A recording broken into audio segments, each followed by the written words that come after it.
Was coming with a more upbeat message this week. But there is a disconnect.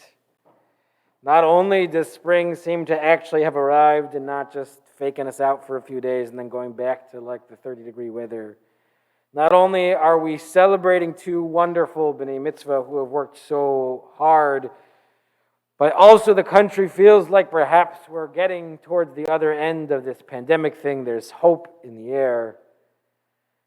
And that contrasts how some of us might be feeling as we read the news coming out of Israel.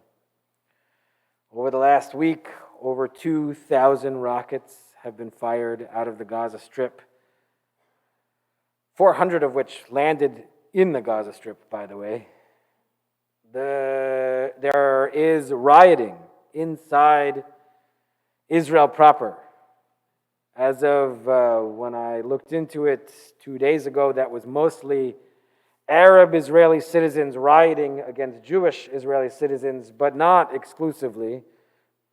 I don't know if that balance has shifted at all, but I know the violence continues. And we see skirmishes, both in the West Bank and on the Lebanese border, as well as the Syrian border. Which forces us to ask a lot of questions. What is going to happen? And it is perhaps particularly confusing for us as American Jews for any number of reasons. Hopefully we feel pride, connection, and a desire to support the state of Israel, but it's confusing to know how. Perhaps we have family members who live there who have been returning repeatedly to bomb shelters to hide. Perhaps we might even have family members who are in the army, but we ourselves are not there. In fact, if I asked Logan and Noah, what are your hopes and dreams, I'm willing to bet neither of them would say to join the armed forces. I mean, if it is, great. You'll do great things, but I suspect it isn't. But for our Jewish family members who are Israeli citizens, not only is that what they expect, it is the law and it is a point of pride. They argue over which units they'll get to be in. So to understand what it means to live in a country where your family who isn't in the military needs to run and hide in bomb shelters and hope that you're close enough to make it and be afraid to drive to the next town because will the sirens go off while you're in the car? And that's before you get to the fact that your children, your older siblings, your cousins, your grandchildren are the ones who are going to be flying the planes into Gaza, who are preparing on the border, wondering if there will be a land incursion, who are trying to stop rioting in the West Bank and throughout the country, who are on the border of Syria and Lebanon. So what do we do with all of that information? What does it mean to be an American Jew in 2021 while this is going on? It is common for rabbis to say that the Parsha is here for a reason. And sometimes it's true and sometimes they're just making it work. But this week, I think perhaps, if not comfort, there is a little bit of wisdom that might help us. You have to understand the moment. When I met with Logan and Noah, I tried to explain what is happening in our story at this time in our Torah reading. We, in the book of Genesis, were just a family told by God that we would inherit the promised land. In the book of Exodus, we're finally large enough to be a people, but we are enslaved until God saves us. The plagues happen, the sea splits. We walk to Mount Sinai and are given the Torah.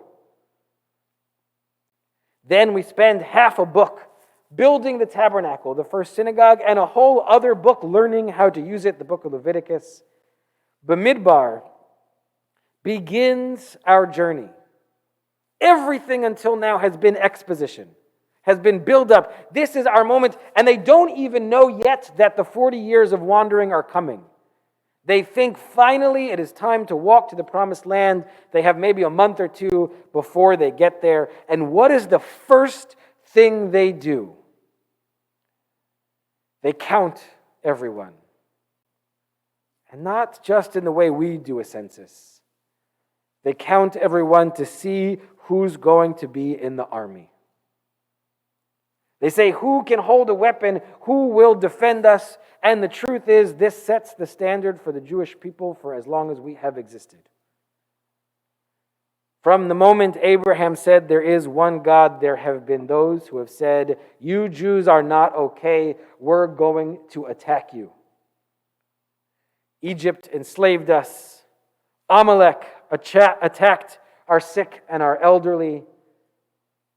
The Midianites, the Babylonians, the Romans, the Inquisition, the Crusades, the pogroms, the Cossacks, the Nazis. I could go on and on and on. There is no accident that when the secular media discusses anti-Semitism, they call it the world's oldest hatred.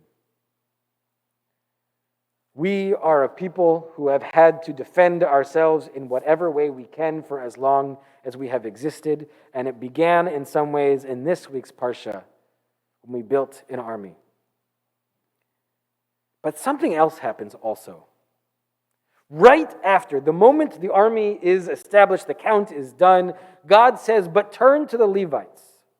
They're not going to serve in the military. Instead, their job is to protect the Mishkan. The Holy of Holies, the place where God said, Va'asuli mikdash v'shochanti betocham. Make me a sanctuary and I will live and dwell in it. God says it's not enough to protect yourself bodily. You have to find your soul, your center, your godly place, and protect that as well. In fact, that phrase, Va'asuli mikdash, the rabbis come to say it doesn't just mean build that tabernacle back then. It means that in each of us we need to cultivate a holy place, a soul, a heart, a place that is special, that is divine, and we need to protect it. And if we do, God will dwell in it. And this dichotomy perhaps gives us something to hold on to in this moment. When Israel is under threat, as it is right now, it is our job to protect her. It is our job to make the statement, Am Yisrael Chai, as true as it can be. May the people of Israel always live, always survive, always thrive. And that could mean reaching out to American leaders. It could mean donating to the various places you might find meaningful. It could mean writing to newspapers who write biased stories that don't capture the true terror that Israelis find themselves in at this moment. Whatever it means, it could mean standing up to our friends and neighbors who believe those biased stories.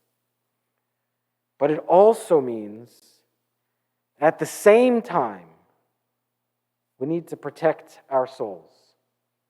And that means letting ourselves feel what we feel. We might feel like we need to read every article and be as engaged as possible, or we might feel like it's too much and we need space. We might feel furious, we might feel terrified. Whatever we feel, we need to let ourselves feel that thing, and even more than that. On the one hand, this is a simple situation. This is Israel defending itself on the small scale.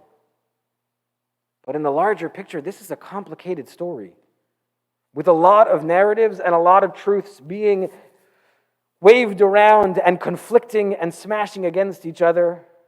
It is also our job, when we protect that holy spot, to find our own narrative, our own truth amongst all of those things, and find the thing that we believe, understand, or know to be true. It also feels not an accident that this week comes just 48 hours before we begin Shavuot, the holiday of receiving the Torah. It is a piece of religious brilliance that each year it's our job to return to the wilderness. Mount Sinai, remember, is not in the promised land, but is a mountain alone in unclaimed land, untamed space in the wilderness, in the Midbar. It's our job each year to approach the mountain again, to choose to be chosen. This is the time God said, I want you to be my people. Do you accept? And we said yes. We said na'aseh v'nishma. Not only will we do it, but we don't even know how. But we're going to give it our best shot, and that is the truth of this moment. We are in the wilderness. We know there is a promised land, but we don't know how to get there.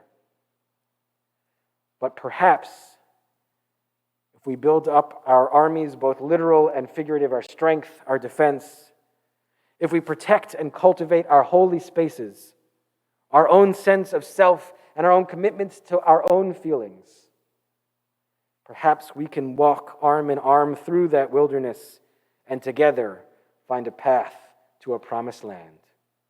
Shabbat Shalom and Chag Sameach.